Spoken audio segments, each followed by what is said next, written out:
저는 올해로 58세가 되었습니다. 퇴직을 2년 앞두고 있는 지금 밤마다 잠들기 전에 머릿속을 맴도는 생각이 있어요. 바로 노후 주거에 대한 걱정이죠.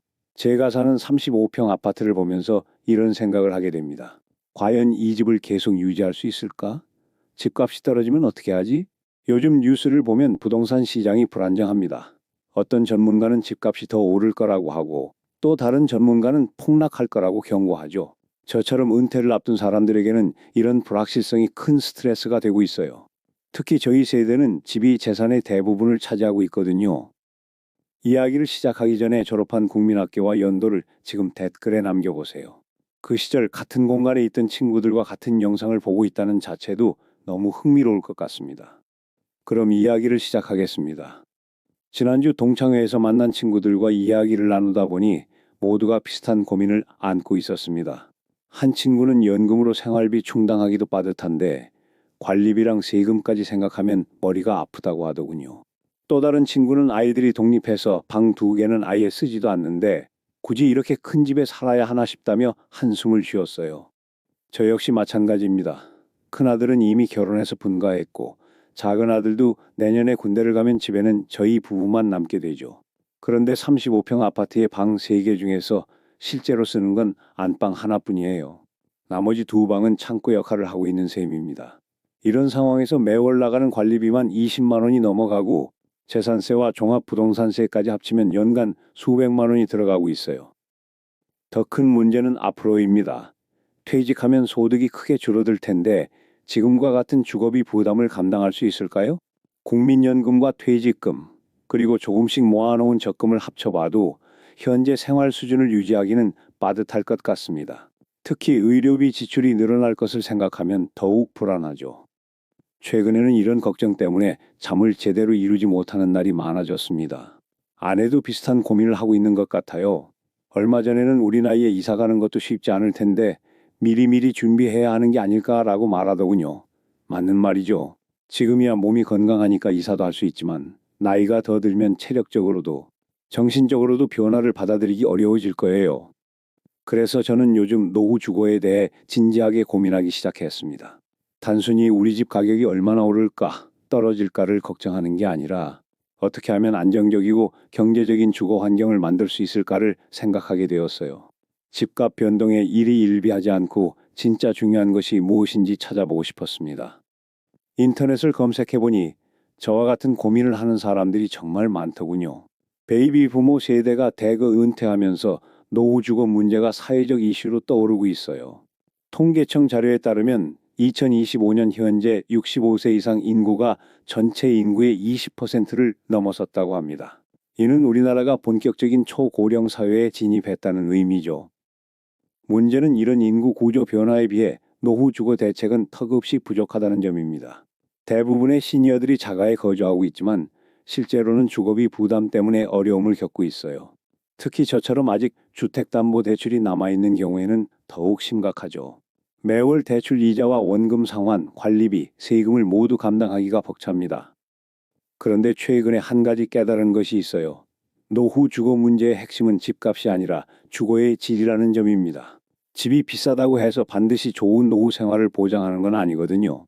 오히려 집값에만 매몰되어 있다 보면 정작 중요한 것들을 놓칠 수 있어요. 예를 들어 집이 너무 크면 관리하기가 힘들죠. 청소도 어렵고 난방비도 많이 들고 수리할 것도 많아집니다. 나이가 들수록 이런 부담들이 점점 커질 텐데 과연 지금의 집 크기가 적절한지 의문이 들어요. 또한 집 위치도 중요합니다. 대중교통이 불편하거나 병원, 마트 등 생활시설이 멀리 있으면 나이 들어서 생활하기가 어려워질 거예요. 이런 생각을 하다 보니 노후 주거 전략을 근본적으로 바꿔야 한다는 결론에 도달했습니다. 지금까지는 내 집을 소유하는 것에만 집중했다면 이제는 어떻게 살 것인가에 초점을 맞춰야 해요. 집은 투자처가 아니라 생활의 터전이니까요. 물론 쉬운 결정은 아닙니다. 평생 모아서 산 집을 포기한다는 것이 감정적으로 받아들이기 어려운 부분도 있어요. 하지만 현실을 직시해야 하죠. 집값이 계속 오를 거라는 보장도 없고 설사 오른다고 해도 그게 제 노후 생활에 실질적인 도움이 될지는 별개의 문제입니다. 대신 저는 이런 관점으로 생각해 보기 시작했어요. 집을 적절한 크기로 줄이고 또는 아예 전세나 월세로 전환해서 목돈을 확보하고 더 유연한 생활을 할 수도 있을 거예요. 심지어 요즘에는 고령자를 위한 다양한 주거 형태들도 등장하고 있더군요. 이런 선택지들을 하나씩 살펴보면서 저는 점점 확신을 갖게 되었습니다.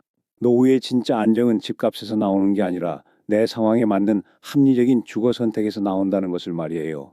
집값이 오르든 떨어지든 흔들리지 않는 삶의 기반을 만드는 것이 진짜 중요한 거죠. 그래서 저는 앞으로 여러분께 제가 고민하고 연구한 노후 주거 전략들을 차근차근 들려드리려고 합니다. 다운사이징의 지혜부터 시작해서 전월세 활용법, 그리고 새로운 주거 형태까지 살펴볼 예정이에요.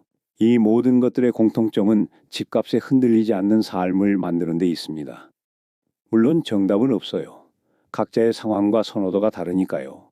하지만 분명한 것은 지금처럼 막연한 불안감에만 사로잡혀 있을 수는 없다는 점입니다. 구체적인 대안을 찾고 실제로 실행에 옮길 수 있는 계획을 세워야 해요.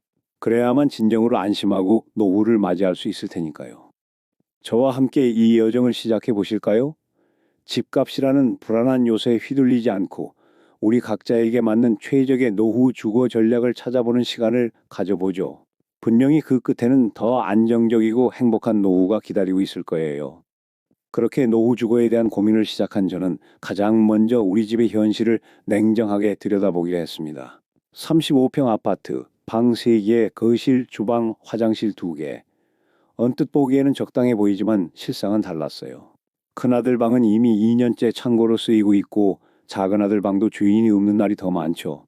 결국 저희 부부가 실제로 쓰는 공간은 안방과 거실, 주방이 전부였습니다. 이런 상황을 보면서 문득 이런 생각이 들었어요.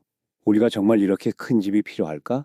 매월 나가는 관리비만 해도 22만 원, 겨울철 난방비까지 합치면 한 달에 거의 40만 원 가까이 주거비가 나가고 있거든요. 퇴직 후 연금 생활을 생각하면 이 금액이 만만치 않더군요. 그래서 저는 본격적으로 다운사이징에 대해 알아보기 시작했습니다. 다운사이징이라는 건 단순히 작은 집으로 이사하는 게 아니에요. 내 삶의 패턴과 실제 필요에 맞게 주거 공간을 최적화하는 것이죠. 처음에는 평생 모아서 산 집을 줄인다는 게 말이 되나 싶었지만 여러 자료를 찾아보니 생각이 바뀌기 시작했어요. 먼저 경제적인 측면부터 살펴봤습니다. 우리나라 통계청 자료를 보니 65세 이상 1인 가구의 월 평균 생활비가 약 150만 원 정도더군요. 2인 가구는 220만 원 정도였어요. 그런데 제가 지금 살고 있는 35평 아파트의 월 관리 비용만 따져봐도 관리비와 난방비, 인터넷비, 보험료 등을 합치면 월 45만 원은 좋게 나가고 있었습니다. 여기에 재산세와 종합부동산세를 월할로 계산하면 추가로 15만 원 정도 더 들어가죠. 결국 주거비만으로도 월 60만 원 가까이 지출되고 있는 셈이었어요. 퇴직 후 생활비의 거의 3분의 1이 주거비로 나가는 거죠. 이게 과연 합리적인 구조인지 의문이 들었습니다. 특히 실제로는 집의 절반도 제대로 활용하지 못하고 있는 상황에서 말이에요. 그러던 중 저는 우연히 다운이징을 실제로 경험한 분의 이야기를 듣게 되었습니다. 제 회사 선배인 김 부장님이었는데 작년에 퇴직하시면서 50평 아파트에서 25평으로 이사하셨다고 하더군요. 처음에는 호기심 반 걱정 반으로 여쭤봤는데 예상과 달리 매우 만족스러워 하시는 모습이었어요. 김 부장님은 이렇게 말씀하셨습니다. 처음에는 아내도 반대했고 나도 망설였지. 그런데 막상 해보니까 이게 정답이더라. 관리비는 절반으로 줄었고 청소하기도 훨씬 편해. 무엇보다 집을 팔면서 생긴 차액으로 생활에 여유가 생겼어. 구체적인 숫자를 들어보니 더욱 놀라웠어요. 50평 아파트를 12억에 팔고 25평을 7억에 사시면서 5억의 여유 자금이 생겼다고 하셨거든요. 그 5억을 어떻게 활용하셨는지도 궁금했습니다. 2억은 정기예금에 넣어서 비상금으로 두고 2억은 안전한 채권에 투자해서 매월 이자를 받고 있어.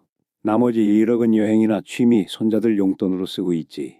실제로 계산해보니 매월 채권 이자만으로도 400만 원 정도의 수입이 생긴다고 하셨어요. 거기에 연금까지 합치면 퇴직 전보다 오히려 여유로운 생활이 가능해진 거죠. 무엇보다 인상 깊었던 건 김 부장님의 마음가짐 변화였습니다. 큰 집에 살 때는 늘 집값 걱정을 했어. 오늘은 얼마나 올랐나? 내일은 또 얼마나 떨어질까 하면서. 그런데 지금은 그런 스트레스가 없어. 집은 그냥 내가 편안히 쉴 수 있는 공간일 뿐이야. 이 말이 제게는 큰 깨달음을 주었어요. 그래서 저도 우리 집 상황을 더 자세히 분석해 보기 시작했습니다. 35평에서 25평 정도로 줄인다면 어떨까 하는 생각으로 말이에요. 먼저 현재 집의 시세를 알아봤더니 약 9억 원 정도였어요. 같은 단지 내 25평은 6억 5천만 원 정도에 거래되고 있더군요. 단순 계산으로는 2억 5천만 원의 차익이 생기는 셈이었습니다. 이 돈을 어떻게 활용할지도 구체적으로 계획해 봤어요. 우선 1억은 응급 상황을 위한 비상금으로 예금에 넣어두고 나머지 1억 5천만 원은 안전한 투자처에 맡겨서 매월 일정한 수익을 얻는 방식으로 생각했습니다. 요즘 회사채나 국채 수익률이 연 4% 정도 되니까 매월 50만 원 정도의 추가 수입을 기대할 수 있겠더군요. 하지만 경제적인 계산만으로는 부족했어요. 실제로 25평에서 생활하는 게 불편하지는 않을까 하는 걱정이 있었거든요. 그래서 비슷한 평수의 집들을 직접 가서 봤습니다. 놀랍게도 요즘 25평 아파트들은 공간 활용이 정말 잘 되어 있더군요. 방 2개의 거실, 주방이 있는데 저희 부부가 생활하기에는 전혀 부족함이 없어 보였어요. 오히려 장점이 더 많았습니다. 청소할 면적이 줄어드니까 관리가 훨씬 쉬워지겠더군요. 나이가 들수록 체력이 떨어질 텐데 넓은 집을 청소하고 관리하는 게 점점 부담스러워질 거예요. 25평 정도면 부부 둘이서 무리 없이 관리할 수 있을 것 같았습니다. 난방비 절약도 큰 메리트였어요. 35평에서 25평으로 줄어들면 난방할 면적이 30% 가까이 줄어드니까 겨울철 난방비도 그만큼 절약할 수 있겠더군요. 요즘 에너지 가격이 계속 오르고 있는데 장기적으로 보면 이런 절약 효과가 상당할 거예요. 보안 관리도 더 쉬워집니다. 집이 작으면 창문이나 출입문 수도 줄어들고 전체적으로 집안을 파악하기가 쉬워져요. 나이가 들어서 혹시 건망증이 생기거나 거동이 불편해져도 작은 집에서는 실수할 가능성이 줄어들겠죠. 예를 들어 가스불을 깜빡하고 나가더라도 빨리 발견할 수 있을 테니까요. 그런데 다운사이징을 고려하면서 가장 큰 걸림돌은 역시 심리적인 부분이었습니다. 아내는 처음에 평생 고생해서 큰 집 마련했는데 왜 다시 작은 집으로 가려고 하느냐며 반대했어요. 이해할 수 있는 반응이었죠. 우리 세대에게 집은 단순한 거주 공간이 아니라 성공의 상징이기도 하니까요. 하지만 계속 대화를 나누면서 아내도 점점 이해하기 시작했어요. 특히 관리비 절약이나 생활의 편의성 부분에서는 공감하더군요. 요즘도 큰 방 청소하는 게 힘든데 나이 더 들면 어떻게 하겠냐고 하면서 고민하는 모습을 보였어요. 결정적이었던 건 김 부장님 댁을 직접 방문한 일이었습니다. 김 부장님이 초대해 주셔서 아내와 함께 다녀왔는데 25평 공간이 생각보다 전혀 좁지 않더군요. 오히려 깔끔하게 정리되어 있어서 더 넓어 보이기까지 했어요. 김 부장님 부인께서도 처음에는 작다고 생각했는데 살다 보니까 딱 우리한테 맞는 크기라고 말씀하셨고요. 그날 저녁 집에 돌아와서 아내와 진지한 대화를 나눴습니다. 우리가 진짜 원하는 노후 생활이 뭔지 생각해 보자고 했어요. 큰 집에서 관리비 걱정하면서 사는 것보다는 적당한 크기 집에서 경제적 여유를 가지고 사는 게 낫지 않겠냐고요. 아내도 결국 동의했습니다. 물론 모든 사람에게 다운사이징이 정답은 아닐 거예요. 자녀들이 자주 놀러 오는 집이라면 방이 많이 필요할 수도 있고 취미 활동을 위한 공간이 필요한 분들도 있겠죠. 하지만 저처럼 부부만 거주하고 실제 사용하는 공간이 제한적이라면 다운이징을 진지하게 고려해 볼 만해요. 무엇보다 중요한 건 다운사이징이 단순히 집을 줄이는 게 아니라 삶의 우선순위를 재정립하는 과정이라는 점입니다. 집의 크기보다는 살기 편한 환경, 관리하기 쉬운 구조, 경제적 여유를 통한 삶의 질 향상에 초점을 맞추는 거죠. 실제로 다운사이징을 결심한 후에 저는 더 구체적인 계획을 세우기 시작했습니다. 언제 이사할 것인지, 어떤 지역으로 갈 것인지, 새 집에서는 어떤 라이프 스타일을 만들어 갈 것인지 말이에요. 이런 계획을 세우는 과정 자체가 노후 생활에 대한 구체적인 비전을 그려보는 시간이 되었어요. 그리고 무엇보다 마음이 홀가분해졌습니다. 집값 변동에 일희일비할 필요가 없어졌거든요. 어차피 적당한 크기로 다운사이징할 계획이니까 지금 집값이 조금 오르거나 떨어져도 크게 상관없어요. 대신 정말 중요한 것들, 즉 건강하고 여유로운 노후 생활에 집중할 수 있게 되었습니다. 이제 저는 확신합니다. 노후에는 큰 집보다 관리하기 쉬운 집이 훨씬 현명한 선택이라는 것을요. 다운사이징은 단순히 집을 줄이는 게 아니라 삶을 업그레이드하는 전략입니다. 다운사이징에 대해 진지하게 고민하면서 저는 또 다른 가능성을 생각하게 되었습니다. 굳이 집을 소유해야만 할까 하는 의문이었어요. 지금까지 당연하게 여겨왔던 내 집 마련이라는 개념에 대해 근본적으로 다시 생각해 보게 된 거죠. 처음에는 이런 생각 자체가 낯설었습니다. 우리 세대는 평생 내 집을 목표로 살아왔거든요. 전세나 월세는 어쩔 수 없이 거쳐가는 단계일 뿐, 최종 목표는 언제나 자가 소유였어요. 그런데 노후를 앞둔 지금, 과연 이 관념이 여전히 유효한지 의문이 들기 시작했습니다. 이런 생각의 전환점이 된 건 지난달 만난 최 과장님의 이야기였어요. 최 과장님은 저보다 3년 먼저 퇴직하신 분인데 퇴직과 동시에 아파트를 팔고 전세로 이주하셨다고 하더군요. 처음 들었을 때는 그게 말이 되나 싶었는데 자세한 이야기를 듣고 나니 생각이 완전히 바뀌었어요. 최 과장님의 상황은 이랬습니다. 40평 아파트를 13억에 팔고 같은 지역 30평 아파트에 전세 8억으로 들어가신 거예요. 그러니까 5억의 현금이 생긴 셈이죠. 처음에는 집이 없다는 게 불안했어. 그런데 막상 살아보니까 이게 훨씬 자유롭더라. 최 과장님의 표정에는 만족감이 가득했어요. 구체적인 장점들을 들어보니 정말 놀라웠습니다. 우선 5억이라는 목돈이 생기면서 경제적 여유가 크게 늘었다고 하셨어요. 2억은 비상금으로 예금에 넣어두고 3억은 안전한 투자처에 분산해서 넣었지. 매월 나오는 이자만으로도 월세 낼 돈은 충분히 돼. 계산해보니 연 4%만 잡아도 월 100만 원의 수익이 나오더군요. 무엇보다 관리비 부담이 크게 줄었다는 점이 인상적이었어요. 자가일 때는 관리비, 수선비, 재산세, 종합부동산세까지 모든 비용을 다 부담해야 했는데 전세로 살면서 이런 부담들이 대폭 줄어든 거죠. 지금 내가 내는 건 관리비 일부와 공과금뿐이야. 에어컨이 고장나거나 보일러에 문제가 생기면 집주인이 고쳐주고 이런 말씀을 들으니 전세의 장점이 새롭게 보이기 시작했어요. 최 과장님이 강조하신 또 다른 장점은 이동의 자유였습니다. 자가에 살 때는 한번 정착하면 이사하기가 쉽지 않잖아. 그런데 전세는 2년마다 계약 갱신하면서 라이프 스타일 변화에 맞춰 이사할 수 있어. 나중에 건강 문제로 병원 근처로 가야 한다거나 자식들 근처로 가고 싶으면 언제든 움직일 수 있지. 이 말을 듣고 저는 깊이 공감했어요. 나이가 들수록 생활 패턴이나 필요가 바뀔 텐데 자가 소유는 오히려 발목을 잡을 수 있겠더군요. 예를 들어 지금은 괜찮지만 나중에 계단 오르내리기가 힘들어지면 1층으로 이사해야 할 수도 있잖아요. 또는 대중교통이 더 편리한 곳으로 옮겨야 할 상황도 올 수 있고요. 하지만 전세에도 단점이 있다는 것도 솔직하게 말씀해 주셨어요. 가장 큰 걱정은 전세금 반환이지. 집주인이 제때 돌려주지 않으면 문제가 되거든. 그래서 집 고를 때 정말 신중하게 골랐어. 깡통 전세 같은 위험한 집은 절대 피하고 집주인 신용도도 꼼꼼히 따져봤지. 이런 위험을 최소화하기 위해 HUG 전세 보증 보험에도 가입하셨다고 하더군요. 최 과장님의 이야기를 듣고 나서 저도 전세 전환에 대해 본격적으로 알아보기 시작했습니다. 우선 우리 집 시세 9억과 전세 시세를 비교해 봤어요. 비슷한 조건의 집들이 전세 6억에서 6억 5천만 원 사이에 형성되어 있더군요. 그러니까 집을 팔고 전세로 들어가면 최소 2억 5천만 원에서 3억 정도의 목돈을 확보할 수 있는 셈이었어요. 이 돈을 어떻게 운영할지도 구체적으로 계획해 봤습니다. 1억은 응급자금으로 예금에 넣어두고 2억은 국채나 회사채 같은 안전한 투자처에 분산 투자하는 방식으로 생각했어요. 요즘 금리가 연 4% 정도 되니까 2억으로는 월 65만 원 정도의 이자 수익을 기대할 수 있겠더군요. 여기에 연금까지 합치면 충분히 여유로운 생활이 가능할 것 같았어요. 하지만 아내는 여전히 반대 입장이었습니다. 집이 없으면 불안하다는 게 주된 이유였어요. 이해할 수 있는 반응이었죠. 평생 내 집을 위해 살아온 세대에게는 집이 없다는 게 심리적으로 큰 부담이 될 수 있으니까요. 특히 나중에 집주인이 나가라고 하면 어떻게 하느냐는 걱정을 많이 하셨어요.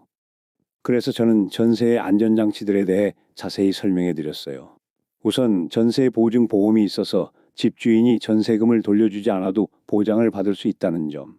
그리고 요즘은 전세 시장이 안정화되어 있어서 깡통 전세 같은 위험은 크게 줄었다는 점 말이에요. 무엇보다 우리가 목표로 하는 집들은 모두 안전한 가격대에 형성되어 있어서 큰 위험은 없을 거라고 설명했습니다. 또 다른 대안으로 월세도 고려해 봤어요.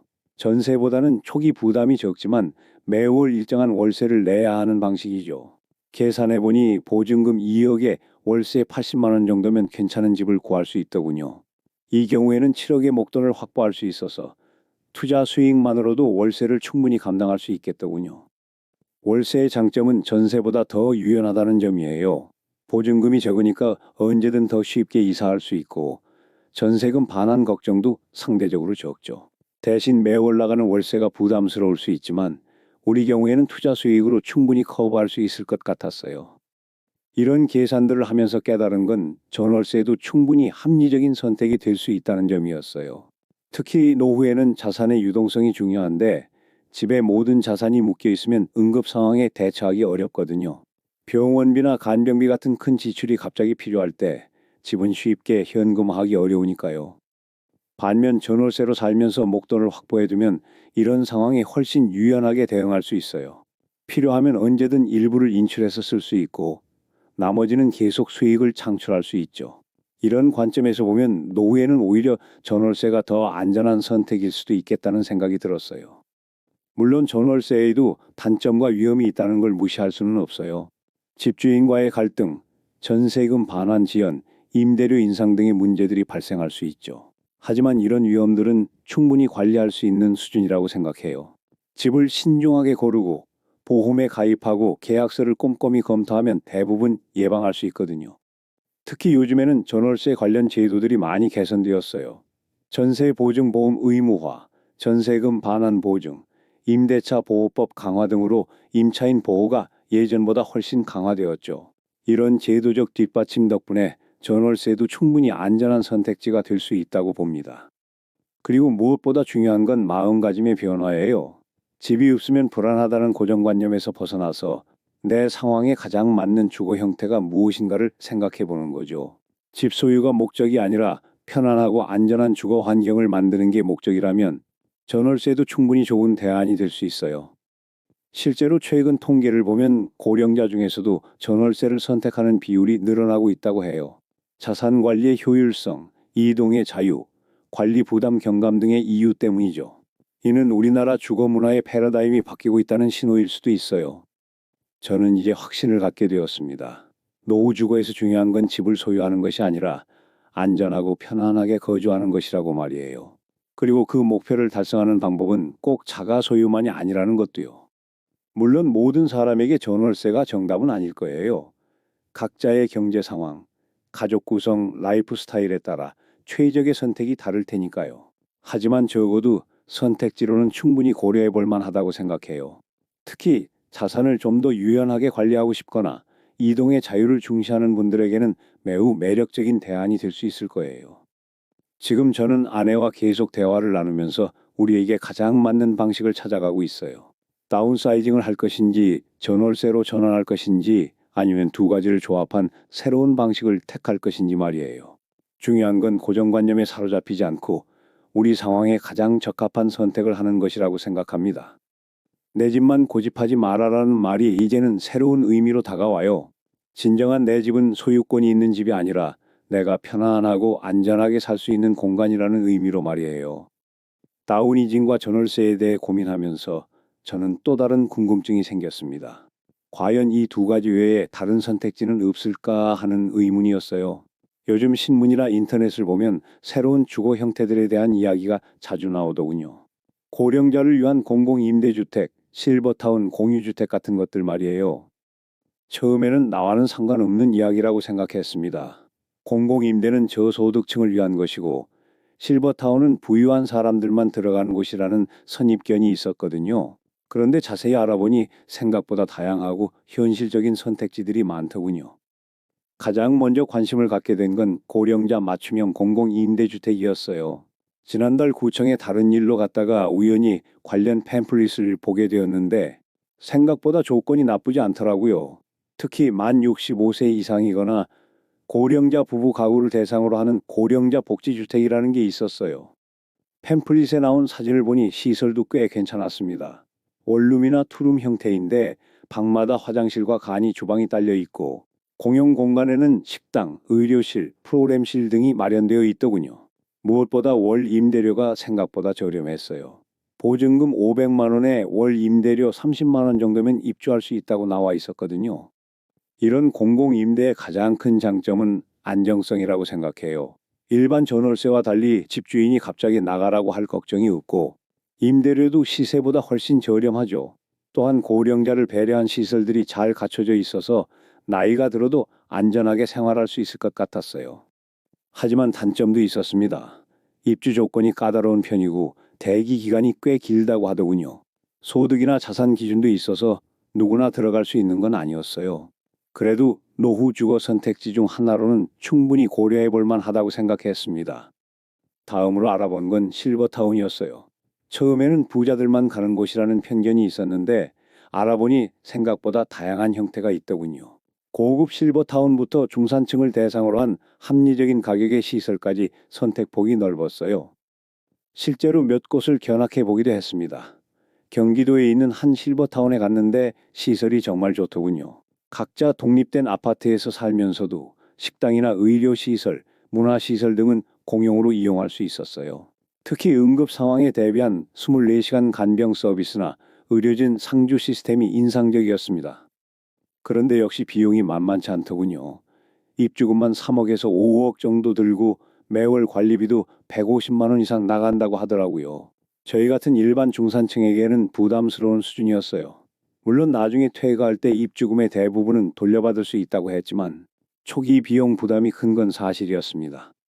하지만 경제적 여유가 있다면 실버타운도 나쁘지 않은 선택이라고 생각해요.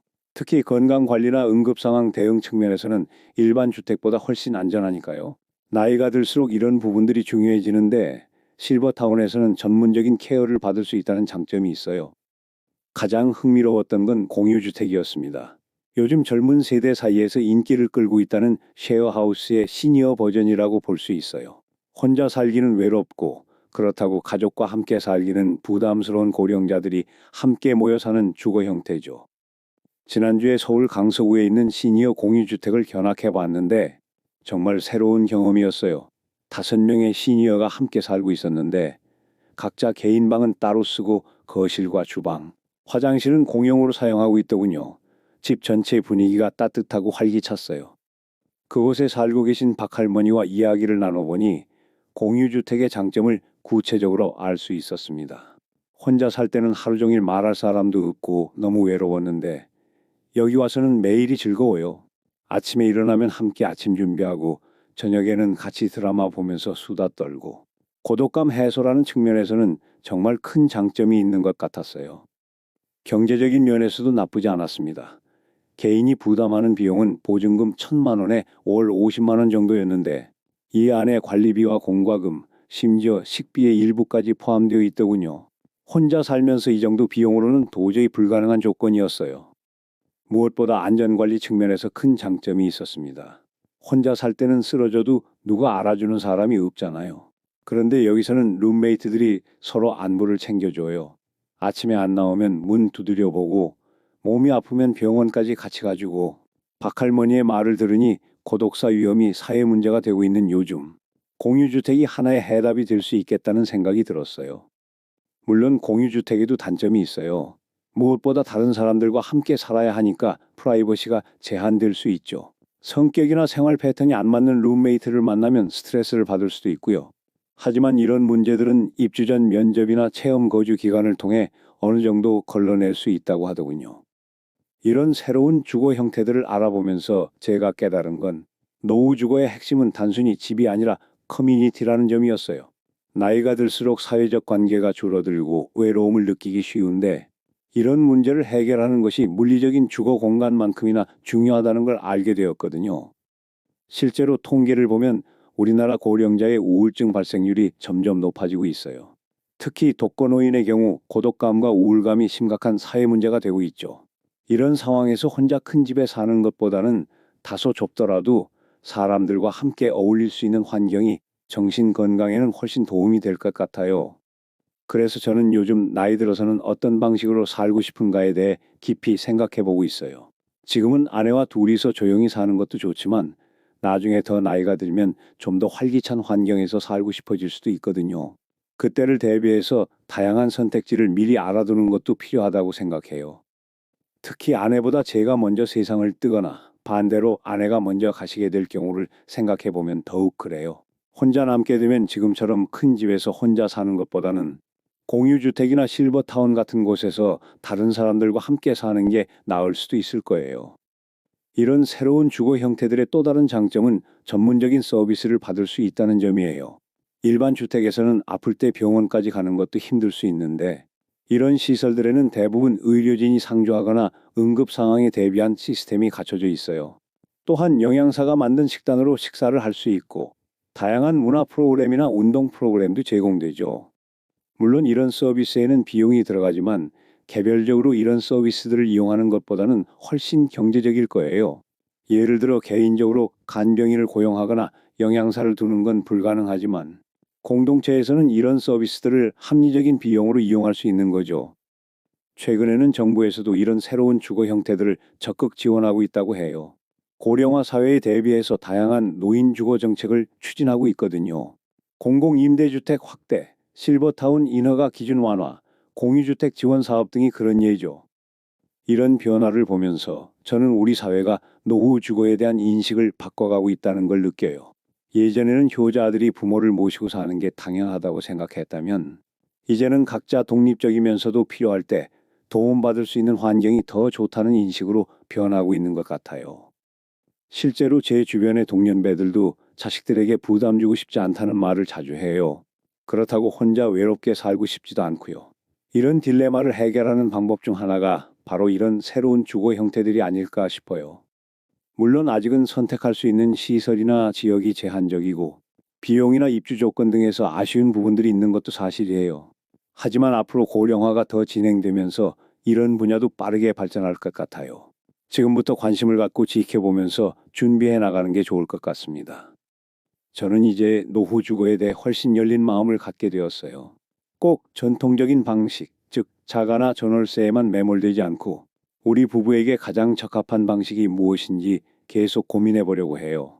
다운이징, 전월세 전환, 공공임대, 실버타운, 공유주택 등 다양한 선택지를 열어두고 상황에 따라 유연하게 선택할 계획입니다. 무엇보다 중요한 건 함께 사는 삶의 가치를 새롭게 인식하게 되었다는 점이에요. 혼자만의 공간을 고집하기보다는 사람들과 함께 어울리며 서로 도우면서 살아가는 방식도 나쁘지 않다는 생각이 들어요. 이런 공동체적 삶이야말로 고독사나 우울증 같은 노후의 위험들을 예방하는 가장 좋은 방법일 수도 있으니까요. 앞으로는 주거 공간의 크기나 소유 여부보다는 그 안에서 어떤 삶을 살아갈 것인가에 더 집중하고 싶어요. 안전하고 건강하게 그리고 외롭지 않게 살 수 있는 환경을 만드는 것이 진정한 노후 주거 준비라는 생각이 듭니다. 이렇게 노후 주거에 대한 다양한 선택지들을 알아보면서 저는 하나의 확실한 결론에 도달했습니다. 그것은 집값에 흔들리지 않는 삶을 만드는 것이야말로 진정한 노후 준비라는 깨달음이었어요. 처음에 품었던 막연한 불안감들이 이제는 구체적인 계획과 확신으로 바뀌었습니다. 되돌아보면 제가 왜 그렇게 집값 변동에 일희일비했는지 이해가 됩니다. 우리 세대에게 집은 단순한 거주 공간이 아니라 인생의 전부나 다름없었거든요. 젊을 때부터 내 집 마련을 목표로 살았고 집값이 오르면 부자가 된 기분이었고 떨어지면 인생이 무너지는 것 같았어요. 하지만 이제는 알겠습니다. 그런 관점 자체가 잘못되었다는 것을요. 집은 투자처가 아니라 삶의 기반입니다. 그리고 그 기반이 튼튼하려면 집값의 등락보다는 내 상황에 맞는 합리적인 선택이 더 중요해요. 큰 집에 살면서 관리비 걱정에 잠 못 이루는 것보다는 작더라도 편안한 집에서 여유로운 마음으로 사는 게 훨씬 나은 삶이죠. 지난 몇 개월간의 고민과 조사를 통해 저는 여러 가지 대안을 확보하게 되었습니다. 다운사이징을 통해 주거비 부담을 줄이는 방법, 전월세로 전환해서 자산 유동성을 높이는 방법, 그리고 새로운 주거 형태를 통해 공동체적 삶을 추구하는 방법까지 말이에요. 이 모든 선택지들의 공통점은 집값보다는 삶의 질에 초점을 맞춘다는 점입니다. 무엇보다 중요한 변화는 마음가짐이었어요. 예전에는 부동산 뉴스만 나오면 바로 우리 집 시세를 검색해보곤 했거든요. 오늘은 얼마나 올랐나? 내일은 또 어떻게 될까 하면서 촉각을 곤두세우고 살았죠. 그런데 이제는 그런 스트레스에서 해방되었어요. 집값이 오르든 떨어지든 저는 제 계획대로 살면 됩니다. 예를 들어 다운사이징을 결심했다면 큰 집값이 조금 떨어져도 작은 집값도 비슷하게 움직일 테니까 실질적인 손해는 크지 않을 거예요. 오히려 관리비 절약, 생활 편의성 증가, 여유 자금 확보 등의 장점이 훨씬 클 것 같습니다. 전월세로 전환하는 경우도 마찬가지죠. 집값 변동과 상관없이 안정적인 수익을 창출하면서 살 수 있으니까요. 이런 관점의 변화는 아내에게도 큰 영향을 미쳤어요. 처음에는 평생 모은 집을 왜 포기하려고 하느냐며 반대하던 아내도 이제는 정말로 우리에게 필요한 게 뭔지 생각해보자고 말하더군요. 함께 여러 대안들을 검토하면서 우리만의 노후 계획을 세워나가고 있어요. 특히 아내가 공감한 부분은 관리의 편의성이었습니다. 나이 들어서 큰 집 관리하기 힘들 텐데 미리 적당한 크기로 옮기는 게 현명할 것 같다며 다운사이징에 긍정적인 반응을 보였어요. 또한 혼자 남게 될 경우를 생각하면 공유주택 같은 것도 나쁘지 않을 것 같다고 하면서 새로운 주거 형태에도 관심을 보이더군요. 실제로 우리는 구체적인 실행 계획도 세우기 시작했습니다. 우선 1년 후 퇴직과 동시에 현재 35평 아파트에서 25평 정도로 다운사이징하기로 했어요. 같은 지역 내에서 대중교통이 편리하고 병원, 마트 등이 가까운 곳으로 말이죠. 그 과정에서 생기는 여유 자금은 일부는 예금으로, 일부는 안전한 투자처에 분산해서 노후 생활비로 활용할 계획입니다. 장기적으로는 더 나이가 들었을 때를 대비해서 다른 선택지들도 열어두기로 했어요. 만약 건강상 문제가 생기거나 혼자 살게 되는 상황이 오면 실버타운이나 공유주택 같은 것도 고려해 볼 생각입니다. 미리 정보를 수집해두고 좋은 시설들을 견학해 보면서 준비해 나갈 예정이에요. 이런 계획을 세우면서 가장 뿌듯했던 건 우리 삶의 주도권을 다시 찾았다는 느낌이었어요. 예전에는 집값 변동이라는 외부 요인에 휘둘려서 불안해하고 스트레스 받고 살았다면 이제는 우리가 원하는 방식대로 살아갈 수 있는 구체적인 방법들을 확보한 거죠. 또한 이런 준비 과정에서 노후 생활에 대한 막연한 두려움도 많이 줄어들었어요. 어떻게 살 것인지, 어디서 살 것인지, 얼마나 돈이 필요한지 등에 대한 구체적인 그림이 그려지니까 마음이 한결 편해졌습니다. 나이 들어서 어떻게 살지라는 막막함 대신에 이렇게 저렇게 살면 되겠구나라는 확신이 생긴 거예요. 무엇보다 중요한 깨달음은 크기보다 질이 중요하다는 점이었습니다. 내 집의 크기가 아니라 내 삶의 크기를 지켜나가는 것이 진정한 노후 준비라는 걸 알게 되었거든요. 50평에서 살든 25평에서 살든 아니면 실버타운의 작은 방에서 살든 그 안에서 얼마나 행복하고 의미 있는 시간을 보내느냐가 진짜 중요한 거죠. 이런 관점에서 보면 집값 상승이나 하락은 그리 중요한 문제가 아니에요. 물론 경제적인 영향이 전혀 없다는 건 아니지만 그것 때문에 인생의 선택을 좌우할 필요는 없다는 말입니다. 집값이 떨어져도 걱정 없는 노후를 만드는 것, 그것이야말로 진정한 주거 안정성이라고 생각해요. 요즘 들어 비슷한 고민을 하는 동년배들을 만날 때마다 제 경험을 나누고 있습니다. 집값에만 매달리지 말고 다른 선택지들도 생각해 보라고 조언하곤 해요. 처음에는 다들 의외라는 반응을 보이지만 자세히 설명해 드리면 그런 방법도 있구나 하면서 관심을 보이더군요. 특히 김 부장님이나 최 과장님처럼 실제로 다운사이징이나 전월세 전환을 경험하신 분들의 이야기를 들려드리면 더욱 설득력이 있는 것 같아요. 이론이 아니라 실제 경험에서 나온 이야기니까 신뢰도가 높죠. 생각보다 불편하지 않고 오히려 더 자유로워졌다는 증언들이 많은 사람들의 고정관념을 바꾸는데 도움이 되고 있어요. 또한 정부 정책이나 사회 변화 추세도 이런 방향으로 흘러가고 있다는 점도 큰 의미가 있다고 생각해요.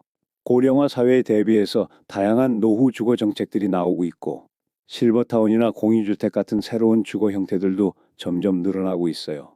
이는 우리 사회 전체가 노후 주거에 대한 패러다임을 바꿔가고 있다는 신호라고 봅니다. 그렇다고 해서 모든 사람이 똑같은 선택을 해야 한다는 건 아니에요. 각자의 경제 상황, 가족 관계, 건강 상태, 개인적 선호도 등에 따라 최적의 선택은 달라질 수 있거든요. 중요한 건 다양한 선택지가 있다는 걸 아는 것, 그리고 고정관념에 사로잡히지 않고 열린 마음으로 자신에게 맞는 방법을 찾아가는 것입니다.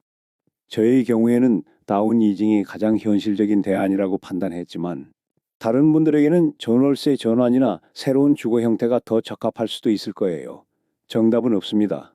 다만 집값이라는 불확실한 요인에 의존하지 않고 확실하게 통제할 수 있는 선택들을 통해 안정적인 노후를 준비하는 것이 현명하다고 생각해요. 이제 저는 퇴직을 앞두고도 두렵지 않습니다. 오히려 새로운 삶의 시작이라는 기대감이 더 커요. 직장 생활의 스트레스에서 벗어나서 정말 하고 싶었던 일들을 하면서 아내와 함께 여유롭게 살아갈 그림이 구체적으로 그려지거든요. 그리고 그 모든 계획의 기초가 되는 주거 문제도 이제는 확실한 방향성을 갖게 되었고요. 무엇보다 마음의 평화를 얻은 것이 가장 큰 수확입니다. 매일 밤 침대에 누워서 집값이 떨어지면 어떻게 하지 하며 불안해하던 날들은 이제 끝났어요. 대신 내일은 또 어떤 재미있는 일이 있을까 하는 기대감으로 하루를 마감할 수 있게 되었습니다. 결국 노후의 행복은 집값에서 나오는 게 아니라 얼마나 안정적이고 의미 있는 삶을 살아가느냐에서 나오는 것 같아요. 그리고 그런 삶을 위해서는 집에 대한 관점부터 바꿔야 한다는 걸 깨달았습니다. 집은 재산이 아니라 보금자리이고 투자 수단이 아니라 생활의 터전이라는 본래의 의미를 되찾는 것 말이에요. 앞으로도 부동산 시장은 계속 변동할 것이고 집값 전망에 대한 다양한 의견들이 쏟아져 나올 거예요. 하지만 저는 이제 그런 것들에 휘둘리지 않을 자신이 있습니다. 왜냐하면 집값과 상관없이 행복하게 살 수 있는 방법을 찾았거든요. 마지막으로 같은 고민을 하고 계실 모든 분들께 한 말씀 드리고 싶습니다. 집값에 연연하지 마세요. 대신 자신의 삶을 돌아보고 정말 원하는 노후가 무엇인지 생각해 보세요. 그리고 그 목표를 달성하기 위한 현실적인 방법들을 찾아보세요. 생각보다 많은 선택지들이 있을 거예요. 내 집의 크기보다 내 삶의 크기를 지키는 것, 그것이야말로 진정한 노후 준비의 핵심입니다. 집값이 떨어져도 걱정 없는 든든한 노후, 여러분도 충분히 만들어갈 수 있을 거예요.